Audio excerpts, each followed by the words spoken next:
everyone, Meltyman234 here, and welcome to another episode of Forgotten Media, where I dig up some stuff you may or may not have heard of. Today, we'll be looking at a handful of video game consoles that were never completed, and boy, this one's gonna be a real doozy. First up's the Atari 2700. This was a system that was planned to be released in 1981. This is going to be the next system after the Atari 2600, and it would feature wireless controllers, and the designs were smooth and fluent. The only downside is that the remotes were very sensitive, that they can work at over a radius of 1,000 feet. This would mean it would affect other Atari 2700 systems, as well as other remote control devices like TV remotes and garage doors.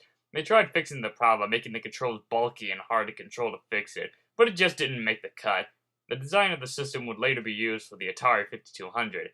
Next up is the Atari 5100, or the Atari 5200 Junior.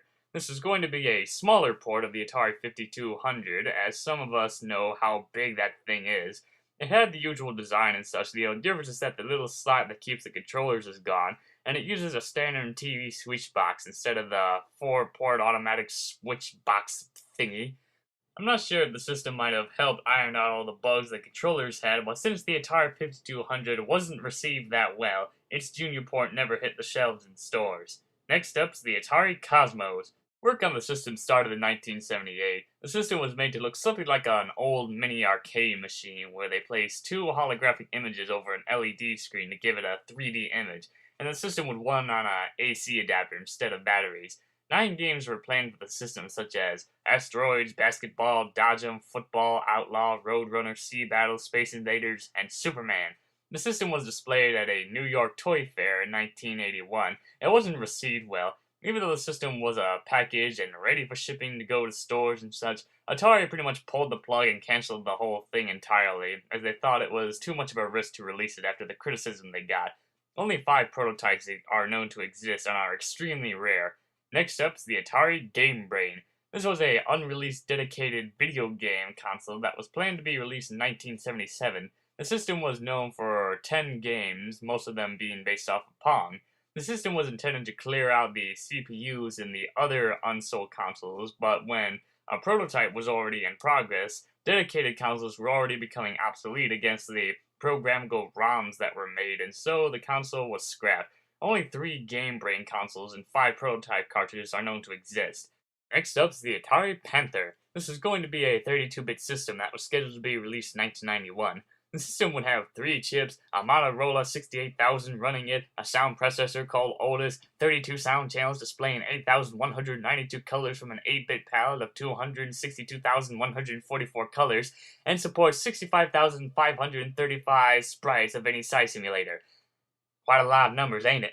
So far, there has been 3 games that were planned for the system: Crescent Galaxy, Radian, and Cybermorph. These games were later moved to the Jaguar. The system was scrapped as Atari decided to focus their attention on the Atari Jaguar.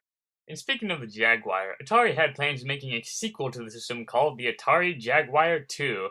There's not much information as its unfinished hardware is all that exists. Judging by the looks of it, it looked like it would have its own line of games and might work on Jaguar games.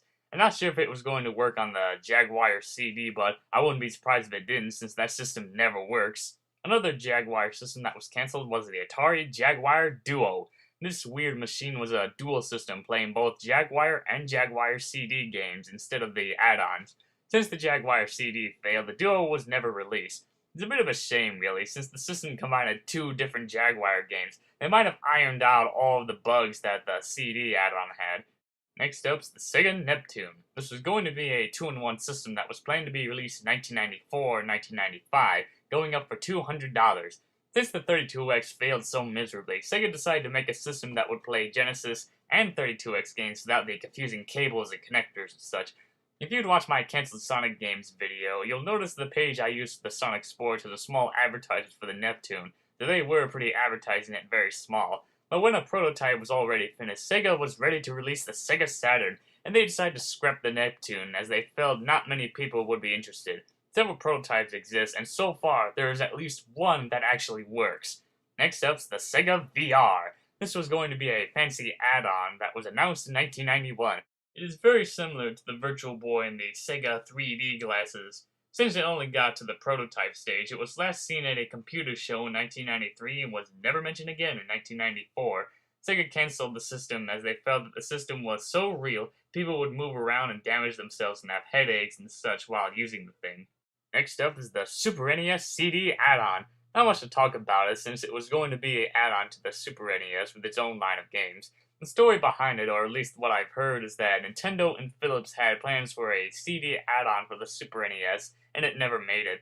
Philips later took the idea and did it themselves, and the CDI was born. Also, Sony tried to do the same thing with Nintendo, and it wasn't made, and so Sony went on their own in creating the PlayStation. Next up's the Action Game Master. Probably the weirdest console I've ever seen. It looks like somebody took two PlayStation controllers, connected them to a football, then glued an iPod on top of it.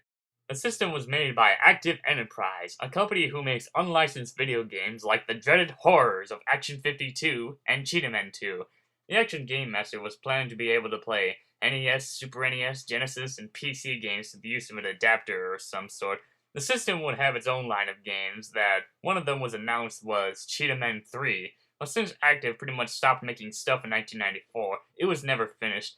A few reasons why the console was never completed, let alone worked on, was that it was too bulky and would be extremely expensive, going up for $500. Next up's the Magnavox Odyssey 3. This was going to be a system that would have a real mechanical keyboard and built-in joystick hold for the dual joysticks. It was displayed at a Consumer Electronics Show in 1983, and since the video game crash was already in effect, it's no surprise that it never released and only a few prototypes exist. Next up is the UltraVision Arcade System. This was a computer console that was announced in 1983. The slogan for the system was, "It's a game, a computer, a color TV." Yeah, had it all, didn't it? It would have had the standard 10 color in the games and controlled by 16 directional joysticks with 2 buttons, and the system was portable as it would run on AC or DC power. It would have its own line of games, but it would also support the ColecoVision and Atari 2600 games. The system was very expensive, as it was $999, and since it was announced during the video game crash of 1983, it's no surprise that it was never completed. Next up is the Tattoo Wow Wow. Pretty weird name for a console, ain't it?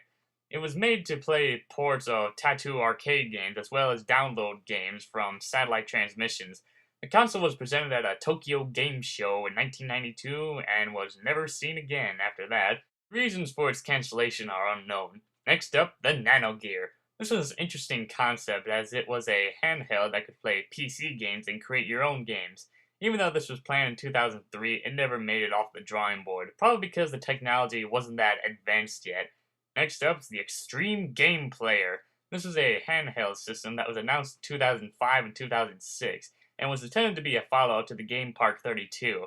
There were 3 versions. One was the standard type, one was a smaller version known as the XGP Mini, and the other was the XGP Kids, which was very similar to the Game Park 32. But since the company announced bankruptcy in 2007, the consoles were never made. Next up is the L600, made by a company called Injima, or whatever you pronounce that name, that was founded by John Gildred in 2000 and was shut down in April of 2001. The L600 was a computer console that could play CD player, DVD player, web browser, have a MP3 storage device, and a video recorder. It was pretty interesting, but since the release date of the system was during the time the Xbox, PlayStation 2, and GameCube were already in competition, it got scrapped. I'm sure they canceled the L600 because they felt it would just be pushed aside by the other 3 consoles that were already released. Next up is the Ape Extreme, made by Apex Digital. The system was going to be something like a personal gaming console with a keyboard, mouse, game controller, and a remote control. It would have a database called Drop and Play, the ability to store computer games on a hard drive, and play DVDs, VCD, audio CDs, MP3s, slideshows, and internet radio. It was displayed at a Consumer Electronics Show in January of 2004, and the company canceled the idea near the end of that year.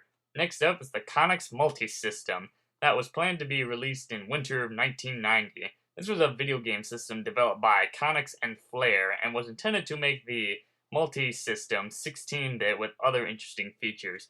The console itself was like those fancy add-on steering wheels on certain consoles. Things weren't going too well with the system as the company faced many problems when Connex ran out of cash to release the system. I wouldn't be surprised if there are a few prototypes that exist. Next is the Panasonic Mark II, made by the same company who made the 3DO. Through certain prototypes, it was declared more powerful than the Nintendo 64. Of course, the Dreamcast would top all of them. Since the system had a long load time, there were only 5 games made for it. The system was cancelled in 1997 as the company didn't want to compete against the PlayStation. Next is the Phantom, an interesting console that was requested by SonicFan14. The system was supposedly going to be a console capable of playing any PC game from the past or future. It was seen in action at a Electronic Entertainment Expo in 2004. During development, the Phantom was delayed so much as the company was already working on the Phantom Lapboard, so after a while, I think they canceled the project in 2006 and decided to focus more on the Lapboard. And finally, we have a video game console named Jungle. This was Panasonic's first attempt at a handheld console that was announced in October of 2010. It was able to play online games on the go, and the games that were announced were Stellar Dawn, RuneScape, and Battlestar Galactica Online. The system was going to be released in mid-2011, but Panasonic canceled the system in March of 2011 due to changes in the market. Well, there you have it. After all that hard work on certain systems that were cool, interesting, or just plain random, it's a bit of a shame that most of them were never completed. Well, that wraps up this episode of Forgotten Media, so this is Melting Man 234 signing out.